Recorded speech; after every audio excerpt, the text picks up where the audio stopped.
میرا دل بدل دے، میرا دل بدل دے۔ السلام علیکم ورحمۃ اللہ وبرکاتہ۔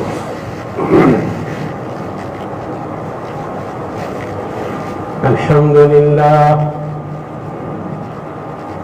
رب العالمین، نحمده ونستعینه ونستغفره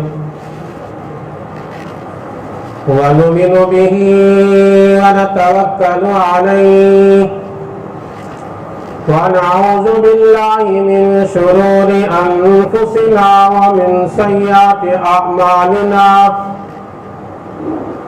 من يهده الله فلا مضل له ومن يضلله فلا هادي له، ونشهد أن لا إله إلا الله وحده لا شريك له، ونشهد أن سيدنا ومولانا محمدا عبده ورسوله، أما بعد فأعوذ بالله من الشيطان الرجيم، بسم الله الرحمن الرحيم، ولو كنت فظا غليظ القلب لانفضوا من حولك فاعف عنهم واستغفر لهم وشاورهم في الأمر، فإذا عزمت فتوكل على الله، إن الله يحب المتوكلين۔ فقال تبارك وتعالى في مقام آخر، وإنك لعلى خلق عظيم۔ فقال النبي صلى الله عليه وسلم، بعثت لأتمم مكارم الأخلاق، أو كما قال عليه الصلاة والسلام، رب اشرح لي صدري ويسر لي أمري واحلل عقدة من لساني يفقهوا قولي، اللهم صل على محمد وعلى آل محمد أفضل صلواتك بعدد معلوماتك، بارك وسلم عليه۔ محترم و مکرم سامعین کرام، بزرگوں اور دوستوں، رب العالمین کا بڑا کرم ہوا، اسی نے اپنے کرم سے اور فضل سے سب سے پہلے اس کے گھر کو حاضری کی توفیق بخشی۔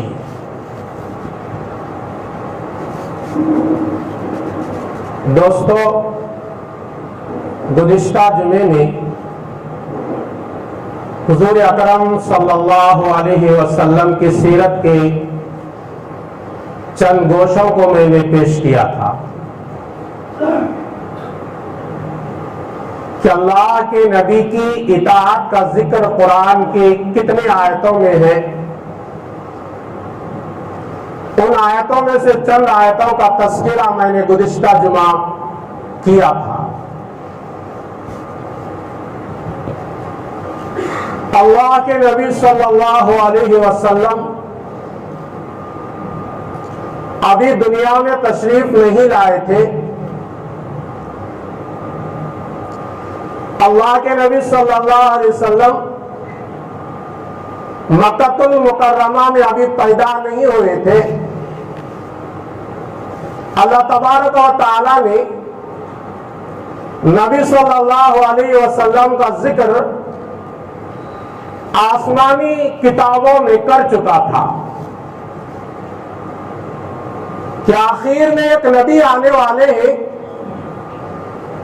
جن کا نام احمد ہوگا، اور توریت اور انجیل میں محمد بھی ہونے کا علماء نے تذکرہ کیا ہے۔ اللہ کے نبی صلی اللہ علیہ وسلم دنیا میں آنے کے لیے اور بھی کئی ہزار سال باقی تھے، تو اللہ تعالیٰ نے آسمانی کتابوں کے ذریعے سے انسانوں کو بتا رہا تھا کہ آخر میں ایک اللہ کے محبوب آنے والے ہیں جن کا نام محمد ہوگا اور جن کا نام احمد ہوگا۔ علامہ جلال الدین سیوطی رحمۃ اللہ علیہ خصائل کبریٰ کے جلد نمبر 1 صفحہ نمبر 23 میں لکھنے کو علماء نے اس بات کو نقل کیا ہے۔ علامہ جلال الدین سیوطی رحمۃ اللہ علیہ کہتے ہیں کہ اللہ کے نبی کا نام آسمانوں میں احمد تھا اور زمین میں محمد تھا۔ محمد کے معنی ہیں اللہ اور پوری دنیا کے لوگ مل کر جس کی تعریف کرے اسے محمد کہا جاتا ہے۔ اللہ بھی تعریف کرے، پوری دنیا کی مخلوق تعریف کرے، اس کا نام ہے محمد۔ اور احمد کے معنی ہے اللہ کی زیادہ سے زیادہ تعریف کرنے والا۔ تو قرآن کریم میں ہم دیکھیں گے کہ کیا قرآن کریم یہ بتا رہا ہے کہ ہمارے نبی کا تزکیہ توریت انجیل میں ہوا یا نہ ہوا؟ جب ہم قرآن کو کھول کر دیکھتے ہیں اور اس کی تلاوت کرتے ہیں اور اس کے تفاسیر میں ڈوب جاتے ہیں تو قرآن کریم سورہ اعراف آیت نمبر 150 پر 7 میں اللہ تعالیٰ نے اس بات کا ذکر کیا ہے جس کا ترجمہ یہ ہے وہ لوگ جو نبی امی کی اتباع کرتے ہیں وہ لوگ اپنی آسمانی کتاب توریت اور انجیل میں اس نبی کا تذکیرہ پاتے ہیں۔ تو قرآن نے بھی بتا دیا سورہ اعراف کی یہ آیت کہ توریت اور انجیل میں ہمارے نبی کا ذکر موجود تھا۔ آخر میں ایک نبی آنے والے ہیں، ان کے ابا کا نام یہ ہوگا اور ان کی پیدائش یہاں ہوگی اور ان کے ہجرت کا مقام کہاں ہوگا، یہ تمام باتیں توریت اور انجیل میں ضرور و ضرور موجود تھے، قرآن نے بھی ہمیں بتایا ہے۔ اور آسمانی دوسری کتاب زبور بھی ہے، کیا زبور میں موجود تھا یا نہیں؟ مفسرین کہتے ہیں کہ زبور میں بھی اللہ کے نام نبی صلی اللہ علیہ وسلم کا تذکرہ موجود تھا، لیکن بنی اسرائیل یہودی اور نصرانی یہ توریت و انجیل کو ماننے والے تھے، اس لیے اللہ تعالیٰ نے ان کو سمجھانے کے لیے توریت و انجیل کا ذکر قرآن میں کیا اور زبور کا ذکر نہیں کیا، حالانکہ زبور میں بھی اللہ کے نبی صلی اللہ علیہ وسلم کے آنے کی خوشخبری اللہ نے پیغمبروں کی زبانی انسانوں کو سنایا تھا۔ قرآن کریم کا 28واں پارہ سورہ صف پہلا رکوع آیت نمبر 6 میں اللہ تعالیٰ نے ایک نبی کا تذکرہ کیا جس نبی کو اللہ عیسیٰ علیہ السلام کہتا ہے۔ وہ عیسیٰ علیہ السلام کہنے لگے یاتی من بعد اسمہ احمد، اے میری قوم میرے بعد ایک نبی آنے والے ہیں جن کا نام احمد ہوگا۔ تو اللہ کے نبی صلی اللہ علیہ وسلم کی شان یہ ہے، اللہ کے نبی ابھی دنیا میں آئے نہیں، ابھی تشریف لائے نہیں، اللہ نے آسمانی جتنے کتابیں بھیجا ہے آسمانی کتابوں میں نبی کی شان بیان کر رہا ہے اور لوگوں کو بتا رہا ہے اگر یہ نبی آ گئے تمہاری ذمہ داری ہے کہ تم ان کی اتباع کرنا، ان کی بات مان کر زندگی گزارنا۔ تو ہمارے نبی صلی اللہ علیہ وسلم کی بڑی شان ہے، بڑا مقام ہے، آپ صلی اللہ علیہ وسلم کے اخلاق بھی بڑے اونچے ہیں۔ قرآن کریم میں اللہ تعالیٰ سورہ آل عمران پارہ نمبر 4 سورہ نمبر 3 آیت نمبر 159 میں کہتا ہے وَلَوْ كُنْتَ فَظًّا غَلِيظَ الْقَلْبِ لَانفَضُّوا مِنْ حَوْلِكَ، اے نبی صلی اللہ علیہ وسلم اگر آپ سخت و خو ہوتے، یعنی آپ کا مزاج سخت ہوتا، آپ کے اخلاق اچھے نہ ہوتے، آپ کے اخلاق نرم نہ ہوتے، آپ لوگوں کے لیے مانوس بننے والے نہ ہوتے، لوگوں کو قریب کرنے والے نہ ہوتے، لَنْفَضُّوا مِنْ حَوْلِكَ، لوگ آپ کے قریب نہیں آتے، آپ سے دور بھاگ جاتے۔ اللہ نے سورہ آل عمران کی اس آیت میں نبی کے اخلاق کی تعریف کیا۔ قرآن کریم 29واں پارہ سورہ قلم کا پہلا رکوع آیت نمبر 4 میں اللہ تعالیٰ ہمارے نبی کی اخلاق یوں بیان کرتا ہے، وَإِنَّكَ لَعَلَىٰ خُلُقٍ عَظِيمٍ، اے نبی آپ عظیم اخلاق کے مالک ہیں۔ ہمارے نبی کے اخلاق بڑے اونچے۔ آج امت کا بہت بڑا طبقہ نبی کے اخلاق کو بھول کر زندگی گزار رہا ہے۔ اسی لیے تو غیر اسلام کے دشمن بن گئے اور مسلمانوں کے دشمن بن گئے۔ اگر مسلمان نبی کے اخلاق کو اپنانے لگے، نبی کے طریقے کو اپنی زندگی میں لانے لگے، خدا کی قسم ان غیروں کو اسلام کے خلاف بولنے کی طاقت نہیں ہوگی، مسلمانوں کو آنکھ اٹھا کر دیکھنے کی طاقت نہیں ہوگی، بلکہ وہ بھی ہمارے گرویدہ بن جائیں گے، ہمارے دوست بن جائیں گے، ہمارے ساتھی بن جائیں گے۔ قرآن کریم کہتا ہے سورہ قلم آیت نمبر 4 میں، وَإِنَّكَ لَعَلَىٰ خُلُقٍ عَظِيمٍ، اے نبی آپ عظیم اخلاق کے مالک ہیں۔ علماء کہتے ہیں اخلاق کے 3 قسمیں ہیں، ایک ہے اخلاق حسنہ، ایک ہے اخلاق کریمہ، ایک ہے اخلاق عظیمہ۔ اخلاق حسنہ اسے کہتے ہیں کوئی ہمارے اوپر ظلم کرے تو جتنا ظلم سامنے والے نے کیا ہے اتنا ہم بدلہ لینا۔ اگر کوئی لیتا ہے تو جائز ہے، کوئی گناہ نہیں ہے۔ کسی نے آپ کو ایک گال پر ایک ہاتھ سے مار دیا، آپ نے اس کا بدلہ لینا چاہتے ہیں تو آپ کو بھی شریعت یہی کہتی ہے اتنا ہی زور سے مارو، اسی جگہ مارو جہاں اس نے تم کو مارا ہے، اتنے ہی انداز سے مارنا چاہیے۔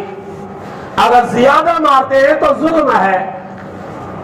فرمایا اخلاق حسنہ یہ ہے کہ سامنے والا تمہارے اوپر ظلم کر رہا ہے اور تمہارے اوپر تعدی کر رہا ہے، زیادتی کر رہا ہے، اگر تم بدلہ لینا چاہتے ہو تو اتنا ہی بدلہ لینا جتنا سامنے والے ہمارے اوپر ظلم کیا ہے۔ اسے بولتے ہیں اخلاق حسنہ۔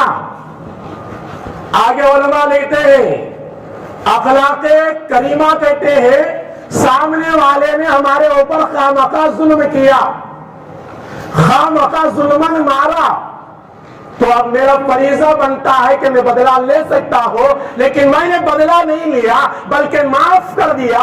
اسے کہتے ہیں اخلاق کریمہ، ظلم کرنے والے کو معاف کر دینا۔ یہ تو میری نبی کی شان تھی کہ پتھروں سے مار کھاتے تھے، اللہ کے نبی دعا کے لیے ہاتھ اٹھاتے تھے۔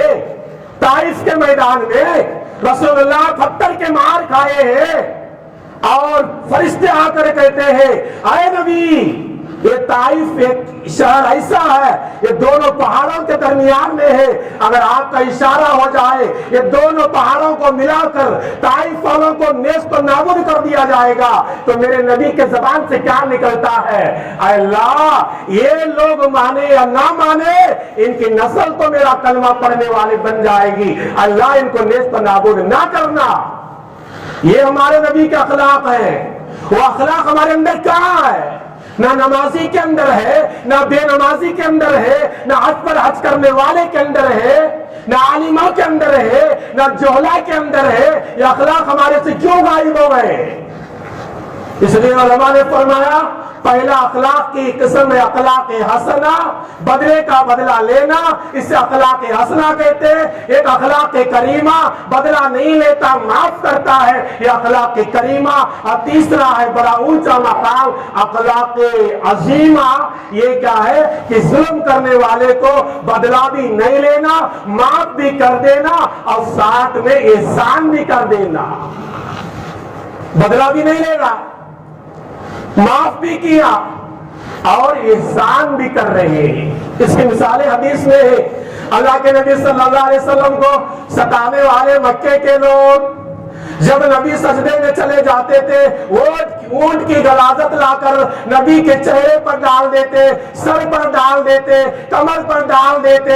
ایسے مکے کے لوگ ستانے والے جب اللہ کے نبی صلی اللہ علیہ وسلم چند سالوں کے بعد مکے کو فتح کرتے ہیں، اللہ کے نبی چاہے تو مکے والے سے بدلہ لے سکتے تھے، لیکن میرے نبی نے فرمایا لا تثریب علیکم اليوم، اے مکے والو آج تمہارے اوپر کوئی گرفت نہیں۔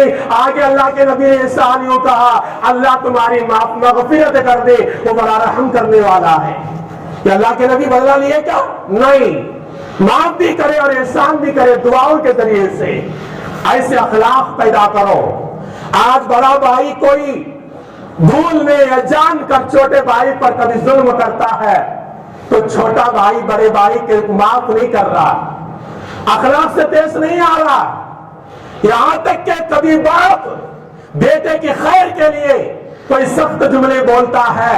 آج کا نوجوان اتنا بے شرم بن گیا ہے، وہ باپ کا بھی جواب دیتا ہے اور باپ کے سامنے سینہ تان کر کھڑے ہوتا ہے، وہ اخلاق کا معاملہ پیش نہیں کر رہا۔ ارے وہ ماں جس نے اپنے پیٹ میں 9 مہینے رکھ کر ہم کو جنم دیا، وہ ماں اپنے خون کو دودھ کے شکل میں ہمیں پلایا، وہ بھی کبھی سخت جملے کہہ دیتی ہے۔ آج کا نوجوان سینہ تان کر ماں کے سامنے کھڑے ہو جاتا ہے اور کہتا ہے میری ماں تو کیا جواب دی، میں تیرے جواب کے سے زیادہ جواب دینے کے لیے تیار ہے۔ یہ اخلاق ہمارے کہاں آئی؟ میرے نبی کے اخلاق دیکھیے، مارنے والوں کو سجدے میں جاتے تھے تو کپڑے لا کر رسیاں لا کر نبی کے گلے کو پھانسی کا پھندا بنا دیتے تھے۔ ایسے مکے والے کو اگر نبی چاہے تو بدلہ لے سکتے تھے، میرے نبی نے بدلہ نہیں لیا۔ یہ ہے میرے نبی کے اونچے اخلاق، جسے قرآن نے کہا وَإِنَّكَ لَعَلَىٰ خُلُقٍ عَظِيمٍ، اے نبی تم عظیم اخلاق کے مالک ہو۔ حضرت انس رضی اللہ تعالی عنہ سے روایت ہے، مشکات ایک حدیث کی کتاب ہے، جس کتاب میں صحیح بخاری کے، مسلم کے، ترمذی کے اکثر احادیث کی کتابیں جمع کر کے کتاب بنائی گئی جس کا نام ہے مشکات۔ اس کے اندر حدیث نمبر 4624 کے اندر یہ روایت موجود ہے۔ حضرت انس کہتے ہیں حضرت ابو ذر رسول اللہ کے مجلس میں تھے، اللہ کے نبی صلی اللہ علیہ وسلم نے فرمایا انس میں تم کو 2 چیزیں بتاتا ہوں، وہ چیزیں بہت آسان ہیں، بہت آسانی کے ساتھ تم کر سکتے ہو، لیکن کل قیامت کے دن جہاں اعمال تولے جائیں گے، جہاں میزان کا پلڑا ہوگا، وہاں وہ تولنے میں بہت بھاری ہوگی۔ کیا وہ چیزیں تم کو نہ بتاؤں؟ ابو ذر رضی اللہ تعالی عنہ نے عرض کیا یا رسول اللہ ضرور مجھے بتائے وہ کون سی چیزیں کرنے میں آسان ہے اور جہاں تولا جاتا ہے اعمال وہاں تولنے میں بہت وزنی ہے۔ تو اللہ کے نبی صلی اللہ علیہ وسلم نے فرمایا پہلی چیز ہے اللہ کا ڈر، اللہ کا خوف۔ جہاں بھی رہو اللہ سے ڈرتے رہو، یہ ڈرنا اللہ کو اتنا پسند ہے۔ جہاں تمہارے نام اعمال تولے جائیں گے، وہ تولنے میں تو عمل چھوٹا ہوگا لیکن وزن کے حساب سے بہت بھاری ہوگا۔ دوسرا اللہ کے نبی نے فرمایا خوش خلقی، یعنی اچھے اخلاق سے پیش آنا۔ اچھے اخلاق اتنی بڑی عبادت ہے، ہم اسے عبادت نہیں سمجھ رہے۔ نماز پڑھنے والے کو، نمازی کو ہم عبادت گزار سمجھ رہے۔ اگر کسی کے پاس اخلاق اچھے ہیں ہم اسے عبادت گزار نہیں سمجھ رہے، معمولی سمجھ رہے۔ حالانکہ نبی فرماتے ہیں اللہ کا ڈر بھی جہاں اعمال تولے جاتے ہیں وہاں بھاری وزن رکھتا ہے، اور خوش اخلاق والے کے خوش اخلاقی کی نیکیاں اور خوش اخلاق بننا یہ بھی پردے میں بہت بھاری ہوتا ہے۔ ابو ہریرہ سے روایت مشکات ہی میں رضی اللہ تعالیٰ عنہ حضور اکرم صلی اللہ علیہ وسلم نے ارشاد فرمایا اے لوگوں مجھے یہ بتاؤ انسان جنت میں کس بنا پر داخل ہوتا ہے؟ صحابہ نے عرض کیا اللہ کے رسول اللہ بہتر جاتے ہیں، آپ ہی ارشاد فرمائے۔ تو اللہ کے نبی نے فرمایا 2 چیزوں کے وجہ سے آدمی زیادہ جنت میں داخل ہونے کا حقدار بنتا ہے۔ پوچھا گیا وہ کون سے؟ فرمایا ایک خوش اخلاقی اور دوسرا زبان کو کنٹرول میں کرنا۔ زبان کو خواہ استعمال نہیں کرنا، جہاں چاہا زبان چلا دیا، جب چاہے جس کی شکایت کر دیا، جب چاہے جس کے اوپر بہتان باندھ دیا، جب چاہے دشمنی کے جملے کہہ دیا۔ میرے نبی نے فرمایا کہ زبان کو کنٹرول کرنا، زبان کو قابو میں رکھنا اور خوش اخلاقی پیدا کرنا، اچھے اخلاق کو پیدا کرنا، میرے نبی نے فرمایا یہ جنت میں لے جانے والے اعمال ہیں۔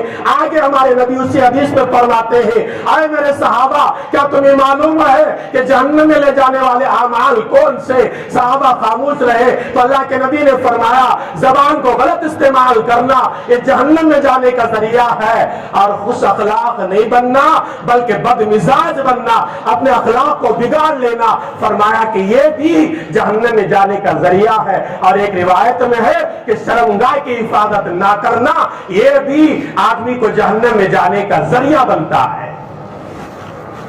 اور ایک روایت مشکاتی میں حدیث نمبر 4823 کے اندر موجود ہے، حضرت نواس بن سمعان سے روایت ہے۔ وہ فرماتے ہیں نواس بن سمعان، میں نے رسول اللہ صلی اللہ علیہ وسلم سے عرض کیا اللہ کے نبی میں یہ سوال کرنے کے لیے آیا ہوں نیکی کسے کہتے ہیں اور برائی کسے کہتے ہیں؟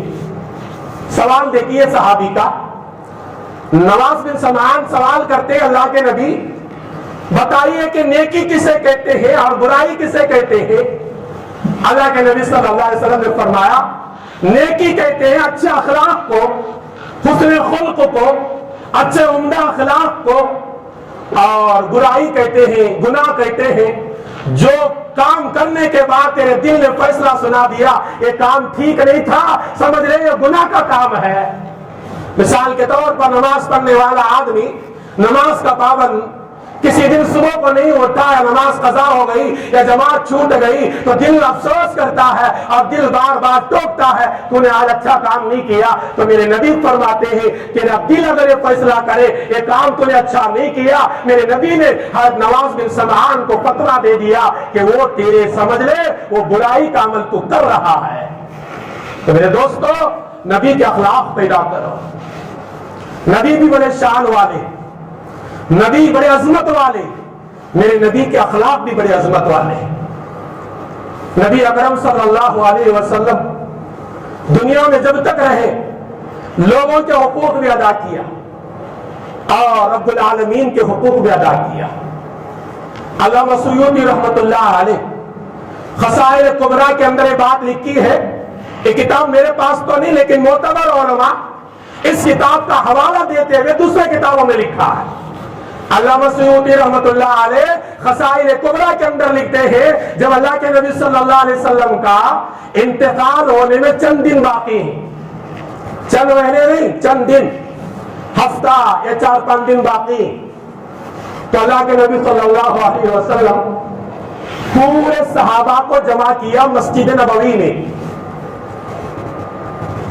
وہ بھی نماز کا وقت نہیں، اس لیے کہ نماز کے وقت میں خود صحابہ دوڑ کر آ جاتے تھے، ہمارے جیسے تو نہیں کہ اذان سن رہی ہے اپنے کام میں لگے ہوئے، صحابہ تو ایسے نہیں، صحابہ تو نماز کے بڑے پابند تھے، نماز کا وقت نہیں، صحابہ کو اللہ کے نبی نے مسجد نبوی میں جمایا، اور جو صحابہ باقی رہ گئے تھے مدینے میں اللہ کے نبی نے حضرت بلال، حضرت عبداللہ بن ابن مکتوم کو بھیجا، جاؤ مدینے کے ہر گلی میں اعلان کر دو کہ تمہارے نبی تم کو مسجد میں بلا رہے ہیں۔ 2 صحابہ گئے، حضرت بلال، حضرت عبداللہ بن ام مکتوم، جا کر مدینے میں اعلان کیا کہ تمہارے نبی تم کو بلا رہے ہیں، مسجد میں نبی بیٹھے ہوئے ہیں، صحابہ بھی نہ بیٹھے ہوئے ہیں، اور جو صحابہ جو اپنے کاروبار میں گھر میں بیٹھے آ جاؤ مسجد میں داخل ہو جاؤ۔ تو صحابہ پورے کے پورے اپنے گھروں کو چھوڑ کر اپنے کاروبار کو چھوڑ کر مسجد میں داخل ہوئے۔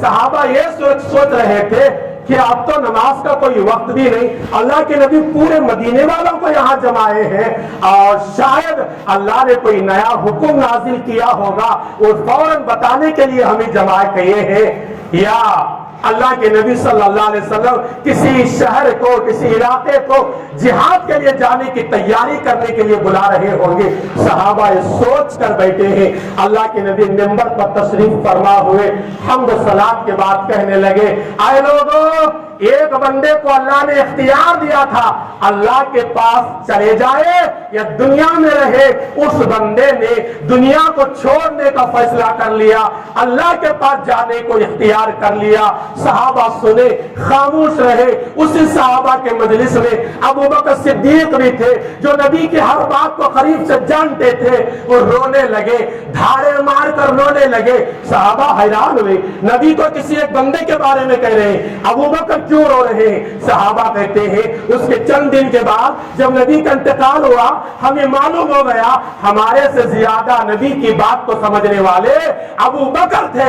ابو بکر سمجھ گئے تھے وہ بندہ جس کو اللہ نے اختیار دیا وہ کوئی اور نہیں، وہ محمد رسول اللہ صلی اللہ علیہ وسلم کی ذات ہے۔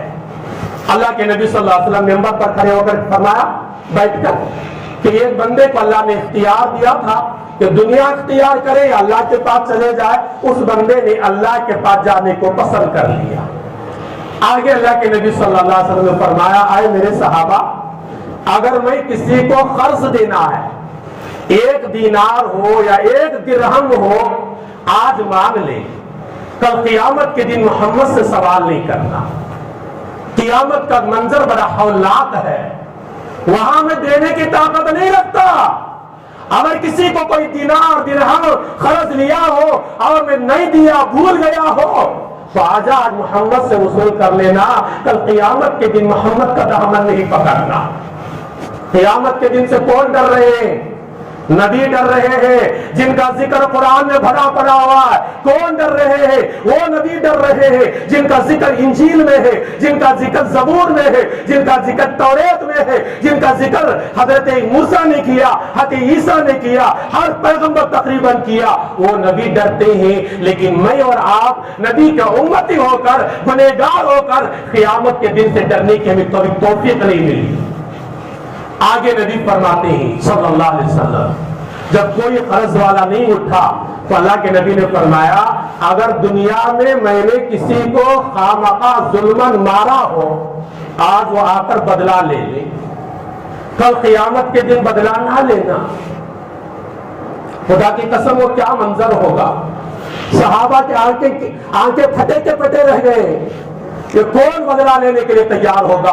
ایک صحابی کھڑے ہوئے عرض کرنے لگے یا رسول اللہ، آپ کے ہاتھ سے مجھے چابک لگی ہوئی تھی، ایک چاٹی لگی ہوئی تھی، وہ بدلہ لینے کے لیے میں تیار ہوں، میں بدلہ لینے کے لیے قریب آتا ہوں۔ اللہ کے نبی آپ کہنے لگے آجا بدلہ لے لے، تو عمر کو بہت غصے والے کہنے لگے اس آدمی کو جس صحابی بدلہ لینے کے لیے کھڑے تھے، عمر اٹھ کر کچھ بولنا چاہتے تھے، اللہ کے نبی نے فرمایا یا عمر اجلس، اے عمر بیٹھ جا، اس کا اور میرا معاملہ ہے، درمیان میں آنے کی ضرورت نہیں۔ وہ صحابی نبی کے قریب میں جاتے ہیں، آپ عرض کرتے ہیں اللہ کے نبی صلی اللہ علیہ وسلم آپ جہاد کے گھوڑوں کو تیار کر رہے تھے، ان کو دوڑنا سکھا رہے تھے، آپ کے ہاتھ میں چابک تھی، یعنی لکڑی تھی، ایک چاٹی تھی، وہ گھوڑوں کو مارنے کے لیے آپ نے اٹھایا، میں آپ کے پیچھے آ گیا، آپ مجھے دیکھے نہیں، وہ چابک میرے پیٹھ کو لگ گئی تھی، آج میں بدلہ لینا چاہتا۔